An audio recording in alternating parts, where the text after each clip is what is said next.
অনেকদিন পর নিজেকে নিয়ে কিছু কথা লিখলাম। ধ্বংসের দিকে তাকিয়ে মুচকি হাসি দেওয়া অদ্ভুত মানুষ আমি। হয়তো আমি পাগল, হয়তো অনুভূতির ভিতরে কোনো এক গভীর অতল দুঃখ বাসা বেঁধেছে। তবুও নিজেকে জোর করে হাসাতে শিখে গেছি। যেদিন ভেতরটা একবারে ভেঙে গিয়েছিল, সেদিনও বাইরে থেকে এক চিলতে হাসি মুখে নিয়ে সবার সামনে দাঁড়িয়েছিলাম। কষ্টগুলোকে আমি বন্ধু বানিয়েছি, একাকিত্বকে আপন করে নিয়েছি। মানুষ ভাবে আমি হয়তো সুখী, শক্ত, নির্লিপ্ত, কিন্তু তারা জানে না প্রতি রাত আমার এক একটা লড়াই। নিজেকে নিজেই বুঝিয়ে রাখি তুই ভালো আছিস, অথচ আমি জানি আমি ভালো নেই। ভেঙে যাচ্ছি প্রতিদিন একটু একটু করে, আর এই ধ্বংস হওয়াটাকে যেন ভালোবেসে ফেলেছি।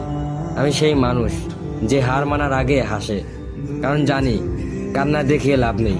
পৃথিবী শুধু শক্তদের মনে রাখে, দুর্বলদের নয়। তাই আমি অদ্ভুত, আমি অনুভূতির আগুনে পুড়ে যাওয়া নীরব যোদ্ধা।